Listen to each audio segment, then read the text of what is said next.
Hello student, कैसे हैं आप? बढ़िया होंगे। It is my fifth video और fifth lecture of the same chapter cell the unit of life 11th class. These topics are very important for NEET and CBSE exam. In this video I am discussing with you endoplasmic reticulum, vacuoles and mitochondria. These three topics we will discuss to here with you. Endoplasmic reticulum is the structure which is produced from the outer membrane of the nuclear membrane. Outer membrane of nuclear membrane. जो nucleus है उसकी outer membrane से ये extend होती है, tubular structure ये होती है एंडोप्लाज्मिक रेटिकुलम। यूकैरियोट्स में ये जो है दे आर नेट लाइक और रेटिकुलम और ट्यूब्यूल्स लाइक होती है और साइटोप्लाज्म में स्कैटर्ड होती है। They scattered in the cytoplasm and tube like होती है।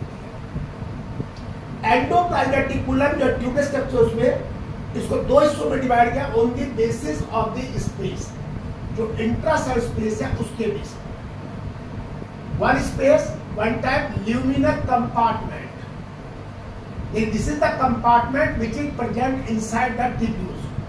जो कंपार्टमेंट ट्यूब्यूल्स के अंदर होता है उसको हम कहते हैं ल्यूमिनल कंपार्टमेंट। देखिए ये ल्यूमिनल कंपार्टमेंट है। इसके बाद इसके बाहर जो कंपार्टमेंट है this is called the extra luminal compartment. ये दो थे कंपार्टमेंट, एक ल्यूमिनल है एक एक्स्ट्रा ल्यूमिनल। ल्यूमिनल जो है इनसाइड द ट्यूब्यूल्स और जो एक्स्ट्रा ल्यूमिनल कंपार्टमेंट है वो आउटसाइड द ट्यूब्यूल्स। अब ये जो एंडोप्लाज्मिक रेटिकुलम है these are of two type.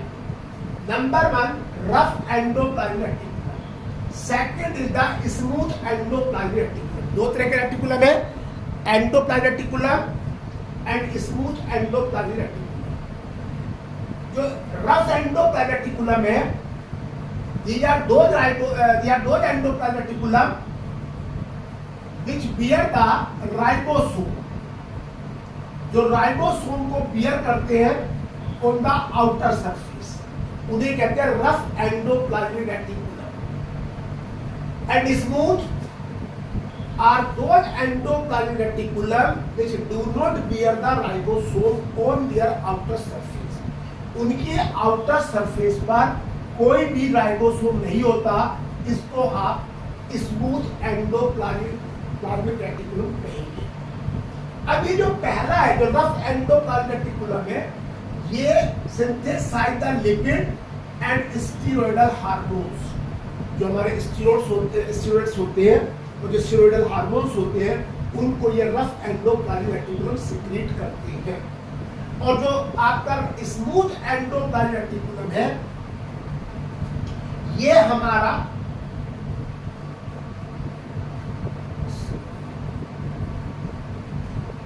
Rough endoplasmic reticulum है, ये सिंथेसाइज द प्रोटीन, वो प्रोटीन को सिंथेसाइज करते हैं।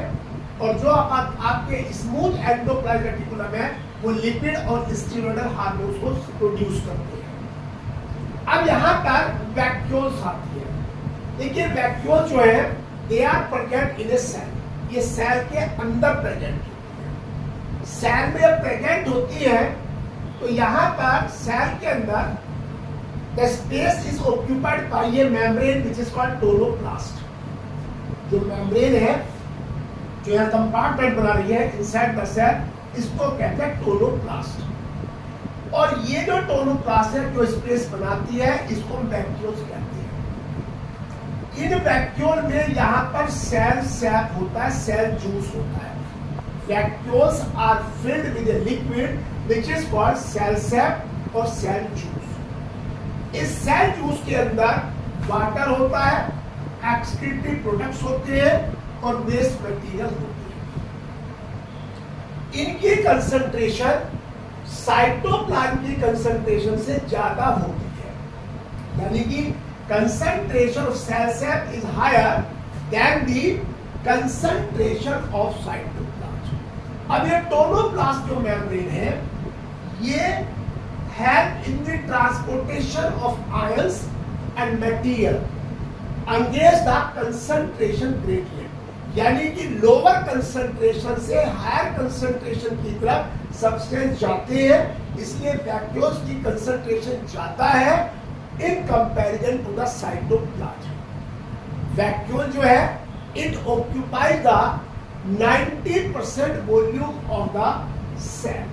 सेल का जो टोटल वॉल्यूम है उसका 90% ऑक्यूपाइड करते हैं। In plant cell there are 1 or 2 vacuoles, they are big in size and they pushes the nucleus away from the center।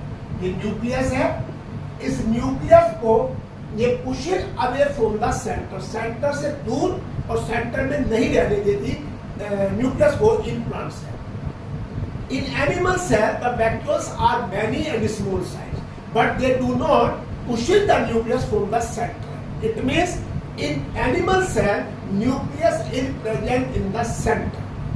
अब यहाँ पर दो तरह की वैक्यूल्स हैं, एक है फूड वैक्यूल और एक है कॉन्ट्रैक्टाइल वैक्यूल। ये जो फूड वैक्यूल है, ये क्या करती है, ये अमीबा में होती है। अमीबा एक यूनिसेलुलर एनिमल है और इसके अंदर क्या होता है, जब फूड अंदर जाता है तो अंदर जब फूड जाता है then it's make a vacuole which is called food vacuole. इस फूड वैक्यूल में जब फूड डाइजेस्ट आ जाता है, all the waste are enter in this vacuole. After the digestion of food, all the materials, all the waste from the amoeba cell enter in the vacuole and this vacuole is called contractile vacuole। इसको हम contractile vacuole कहते हैं और इसका काम है to eliminate the waste product. ये cell के जितने भी वेस्ट प्रोडक्ट है उनको बाहर निकाल देता है। तो अमीबा में दो तरह वैक्यूल है, food vacuole and contractile vacuole. इसके बाद नेक्स्ट आता है हमारा माइटोकॉन्ड्रिया, जिसे कहते हैं पावर हाउस ऑफ सेल। ये पावर हाउस ऑफ सेल है, यानी कि बॉडी के अंदर एनर्जी जनरेट करता है। Power house of cell energy generate करता है। अब ये जो माइटोकॉन्ड्रिया है, ये सभी यूकैरियोटिक सेल में होता है, आरबीसी में नहीं होता। Mature RBC does not have the mitochondria, they do not have the nucleus and they also do not have another cell organelles, but when they are immature they have nucleus, they have mitochondria। Prokaryotic cell में भी mitochondria नहीं होते, वहां पर respiratory body का काम mesosome करता है, यू ऑलरेडी स्टडी। अब इनकी जो शेप है वो ग्रैनुलर शेप है, स्फेरिकल शेप है, ओवल शेप है और डिस्कॉइडल शेप, डिफरेंट शेप्स की होती है। इनका साइज भी अलग अलग होता है। अगर आप लेंथ में देखें तो 2 से 6 माइक्रोमीटर होता है और इसके बाद डायमीटर 0.5 माइक्रोमीटर होता है। लेकिन सिलिंड्रिकल जो माइटोकॉन्ड्रिया है उनका डायमीटर 0.2 से लेकर के 1 माइक्रोमीटर होता है। This is the size of the cylindrical mitochondria, 0.2 micrometre से लेकर के 1 माइक्रोमीटर होता है। अब देखिए आप माइटोकॉन्ड्रिया की स्ट्रक्चर देखिए, ये डबल मेम्ब्रेन से स्ट्रक्चर है, इसमें आउटर मेम्ब्रेन है और इनर मेम्ब्रेन है। आउटर मेम्ब्रेन स्मूथ है और इनर मेम्ब्रेन में यहां पर प्रेजेंट द इनफोल्डिंग्स, प्रोजेक्शंस है, फिंगर लाइक प्रोजेक्शंस है, जिनको आप क्रिस्टी या क्रिस्टा कहते हैं। Crista is singular, cristae is the plural. अब यहां पर जो इनर मेम्ब्रेन है, in enclose a liquid which is called matrix. इसके अंदर यहां पर मैट्रिक्स भरा होता है, inner membrane enclose the matrix.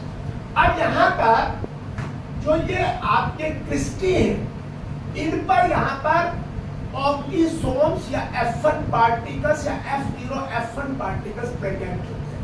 These are the oxysomes. और in between the two membrane, outer and inner membrane के बीच में यहां पर ये स्पेस है जिसे इंटर मेम्ब्रेन स्पेस कहेंगे। Inter membrane space is present between outer and inner membrane, इन दो मेम्ब्रेन के बीच में यहाँ पर स्पेस जो होता है इसे इंटर मेम्ब्रेन स्पेस कहते हैं। तो मैट्रिक्स में क्या है, इसका जो मैट्रिक्स है इसमें नंबर 1 सिंगल सर्कुलर डीएनए होता है, कुछ आरएनए भी होते हैं, राइबोसोम 70S होता है और ये कंपार्टमेंट होता है राइबोसोम में, यहाँ पर प्रोटीन का सिंथेसिस भी होता है और ये बाइनरी फिशन के थ्रू डिवाइड होती है। Due to the presence of all these bodies, single circular DNA, RNA, ribosome, mitochondria is called the semi autonomous body. इसको हम सेमी ऑटोनोमस बॉडी कहते हैं, क्लोरोप्लास्ट भी सेमी ऑटोनोमस बॉडी है। और यहां पर इन मेम्ब्रेन में आउटर और इनर दोनों मेम्ब्रेन में अपने अपने स्पेसिफिक एंजाइम्स होते हैं जिनका स्पेसिफिक फंक्शन होता है। अब माइटोकॉन्ड्रिया फिशन से डिवाइड होती है और माइटोकॉन्ड्रिया के अंदर एरोबिक रेस्पिरेशन होता है। Aerobic respiration, the respiration which is in the presence of oxygen, और यहां पर एनर्जी प्रोड्यूस होता है in the form of ATP. और due to the production of energy in mitochondria, mitochondria is called power house of the cell. This is about this video. इस video को आप देखिए, लाइक करिए, शेयर करिए और इसको आप सब्सक्राइब भी करिए। Next part in the next video, in 6th video tomorrow. Thank you.